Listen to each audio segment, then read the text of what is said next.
Hello bears, I am Jayanta Roy, net for Bangladesh একাডেমির new student.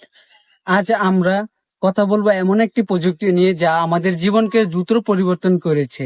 AI নাম শুনেছেন নিশ্চিত, আর্টিফিশিয়াল ইন্টেলিজেন্স মানে কৃত্রিম বুদ্ধিমত্তা বা এআই। সহজ ভাষায় বলতে গেলে এআই হলো কম্পিউটারের মধ্যে মানুষের মতো বুদ্ধি তৈরি করার চেষ্টা। মানে কম্পিউটার শিখতে পারবে, চিন্তা করতে পারবে এবং সমস্যার সমাধান করতে পারবে।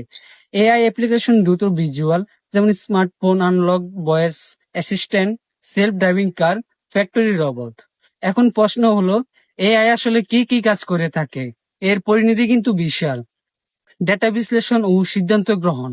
এআই এর কাজ, একটি গুরুত্বপূর্ণ কাজ হলো বিশাল পরিমাণ ডেটা বিশ্লেষণ করা এবং সেখান থেকে দরকারি তথ্য বের করে আনা। এই তথ্যের ভিত্তিতে এআই দ্রুত এবং নির্ভুল সিদ্ধান্ত নিতে পারে। যেমন শেয়ার বাজারে কোন শেয়ারটি কিনলে লাভ হবে বা আবহাওয়া পূর্বাভাস কেমন হবে, এই সব ক্ষেত্রে এআই সাহায্য করতে পারে। ডেটা বিশ্লেষণ, গ্রাফিক্স এবং সিদ্ধান্ত গ্রহণের আইকন।